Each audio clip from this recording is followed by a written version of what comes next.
Désaccord autour de la célébration du mouvement de contestation populaire du 23 juin 2011 au Sénégal. De manifestations distinctes ont eu lieu à Dakar.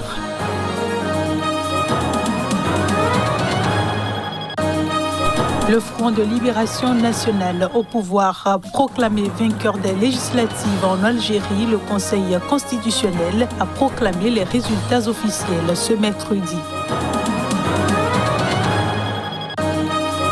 Puis en Éthiopie, une frappe aérienne a touché un marché très fréquenté dans la région du Tigré.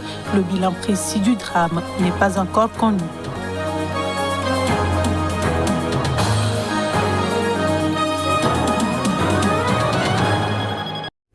Bonsoir à tous et bienvenue dans ce journal. Le Sénégal s'est rappelé ce mercredi du mouvement du 23 juin 2011, ce mouvement de contestation populaire qui avait conduit le président de l'époque, Abdoulaye Wade, à renoncer à son projet de réforme constitutionnelle. Cet anniversaire a été célébré dans la division avec 2 manifestations distinctes.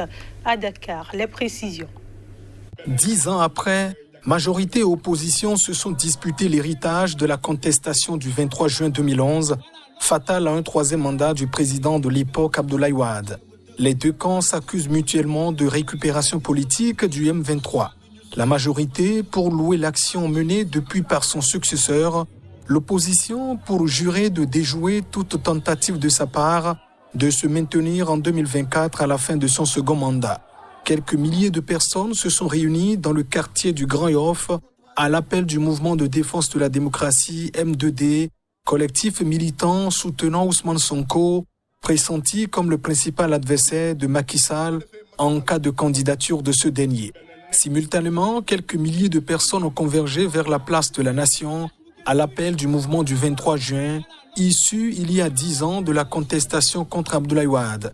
Des organisations soutenant le président se sont jointes à l'appel, faisant valoir que leurs membres et Macky Sall lui-même avaient aussi participé aux protestations de 2011. Macky Sall, élu au second tour en 2012 face à Abdoulaye Wade et réélu en 2019, entretient le flou sur ses intentions en 2024. Dans le même registre, suite à l'appel de l'opposition sénégalaise, de milliers de personnes se sont rassemblées à Dakar, ce à l'occasion de l'anniversaire de la contestation du 23 juin 2011, prétexte à interdire un éventuel 3e mandat au président Macky Sall. Je vous propose de suivre quelques réactions.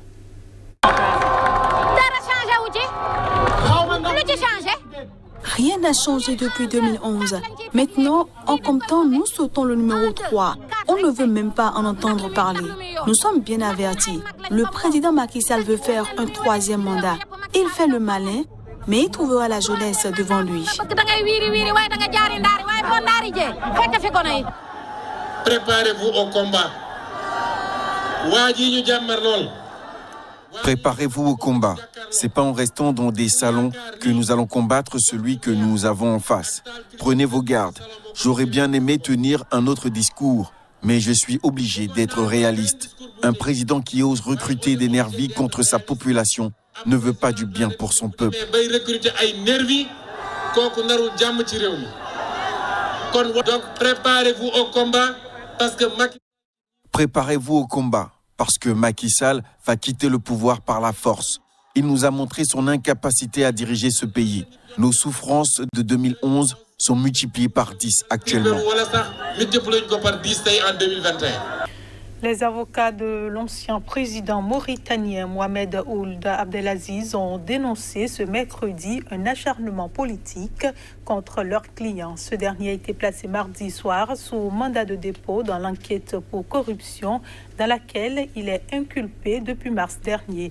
Le juge justifie sa décision par la gravité des faits dont est soupçonné l'ancien président et par son refus de continuer à se présenter 3 fois par semaine au commissariat, a indiqué sous le couvert de l'anonymat un magistrat ayant eu connaissance de l'ordonnance. C'est un argument sans fondement parce que notre client est connu, c'est un ancien président, sa résidence est connue, il n'y a aucune crainte pour qu'il ne se présente présente pas, a dit l'avocat maître Mohameden Ould Ichedou. Ce dernier a aussi dénoncé le fait que la défense n'ait toujours pas eu accès au dossier. Ce journal se poursuit en Algérie. Le Front de Libération Nationale, FLN, au pouvoir, a remporté les élections législatives anticipées du 12 juin, marquées par une abstention record. C'est ce qu'indiquent les résultats officiels proclamés mercredi soir par le Conseil constitutionnel. Le président du Conseil constitutionnel a annoncé à la télévision publique que l'ex-parti unique et principale formation du Parlement algérien sortant, le FLN, a obtenu 98 sièges sur 407 devant un groupe disparate d'indépendants. Le premier parti islamiste algérien, le Mouvement de la Société pour la Paix, légaliste et conservateur, arrive en troisième position avec 65 élus. Enfin, l'allié traditionnel du FLN, le Rassemblement national démocratique, décroche 58 sièges. Ces deux partis constituaient l'ossature de l'ancienne alliance présidentielle créée en 2012 pour soutenir l'ex-président déchu Abdelaziz Bouteflika, chassé du pouvoir début 2019 par le soulèvement populaire du Irak. Cette élection avait été rejetée à l'avance par le Irak et l'opposition laïque et de gauche, dénonçant une mascarade sur fond de répression généralisée contre toutes les voix dissidentes. Le taux de participation a été encore revu à la baisse, à 23%, soit le plus bas de l'histoire de l'Algérie, tous scrutins confondus. L'abstention historique témoigne de la désaffection et de la défiance des Algériens vis-à-vis d'une classe politique largement discréditée. L'électorat avait déjà massivement boudé les urnes lors de la présidentielle de 2019 et du référendum constitutionnel de 2020. Lors des dernières législatives de 2017, la participation avait atteint 35,70%. Toutefois, le président Abdelmadjid Tebboune a d'ores et déjà choisi d'ignorer le faible taux de participation, le qualifiant de pas important. Les prochaines étapes sont l'inauguration de la nouvelle Assemblée populaire nationale d'ici la fin du mois, puis la désignation du Premier ministre et la formation d'un gouvernement qui devra tenir compte de la nouvelle carte politique. Je le disais en titre, une frappe aérienne a touché mardi un marché très fréquenté dans la région éthiopienne du Tigré. Les premières informations font état de dizaines de blessés, un nombre indéterminé de morts, selon des témoins et un médecin. Reportage. Il y avait beaucoup de blessés et de morts. On marchait sur eux et dans leur sang, a déclaré un témoin, dans la maison située près de ce marché de la localité de Togoga, à une trentaine de kilomètres au nord-ouest de la capitale régionale Mekele, a été totalement détruite dans l'explosion. Le bilan précis était encore inconnu mercredi, l'accès à la zone étant bloqué par des soldats, d'après des témoins, médecins et ambulanciers interrogés par l'AFP. L'armée éthiopienne mène depuis novembre une opération militaire dans cette région du nord du pays contre les forces des anciennes autorités régionales. 6 blessés, dont 3 enfants âgés de 2, 3 et 6 ans, ont pu atteindre l'hôpital de Mekele, a indiqué un responsable des urgences sur place. Mais il y a 45 personnes blessées qui sont bloquées et sont en danger de mort, a-t-il ajouté. Selon les témoignages recueillis par l'AFP à Mekele, la frappe aérienne a touché mardi à la mi-journée un marché fréquenté de Togoga. Plusieurs évoquent l'heure de 13h heure locale. Ma maison a été totalement détruite. Nous avons été enterrés sous les murs et le toit, a raconté le témoin de 20 ans, affirmant être sûr que ça venait des airs. La famille d'un homme grièvement blessé et soigné à Mekele a déclaré à l'AFP que 2 explosions aériennes ont frappé le marché et ses environs.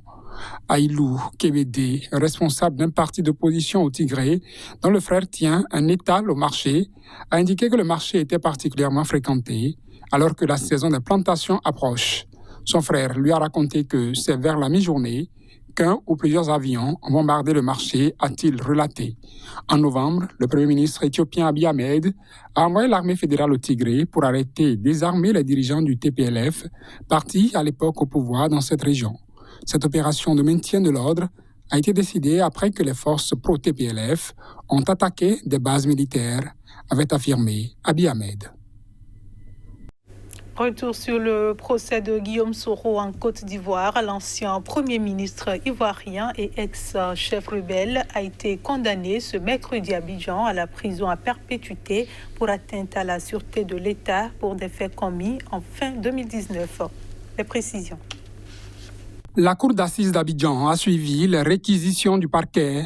tout comme pour les principaux autres accusés, Souleymane Kamagaté, ex-chef du protocole de Guillaume Soro, Afoussi Bamba, ancien ministre, et Touré Moussa, son ancien chef de la communication, condamné à 20 ans de prison, a constaté un journaliste de l'AFP. 2 des frères de Guillaume Soro et son ancien bras droit, Alain Lobognon, eux, ont été condamnés à 17 mois de prison pour trouble à l'ordre public. La Cour a également ordonné la confiscation des biens de Guillaume Soro et de ses 19 coprévenus, ainsi que la dissolution de son mouvement Génération et Peuple Solidaire GPS, accusé de se livrer à des actes subversifs. Elle a ordonné aux condamnés de payer solidairement 1 milliard de francs CFA, soit 150 millions d'euros, à l'État ivoirien. Pour lui, ce sera la prison à perpétuité, avait déclaré en octobre le président Alassane Ouattara au sujet de Guillaume Soro, son ancien allié. L'ancien Premier ministre et ancien président de l'Assemblée nationale était accusé d'avoir fomenté avec ses partisans une insurrection civile et militaire visant à renverser le pouvoir lors de son retour avorté en Côte d'Ivoire en décembre 2019, 10 mois avant l'élection présidentielle d'octobre 2020. Guillaume Soro, 49 ans, qui vit en exil et ses co-accusés, était accusé de complot, tentative d'atteinte contre l'autorité de l'État, ainsi que de diffusion et publication de nouvelles fausses, jetant le discrédit sur les institutions et leur fonctionnement, ayant entraîné une atteinte au moral des populations. Et c'est la fin de ce journal. Merci de votre attention. Restez avec nous. L'info revient dans un instant.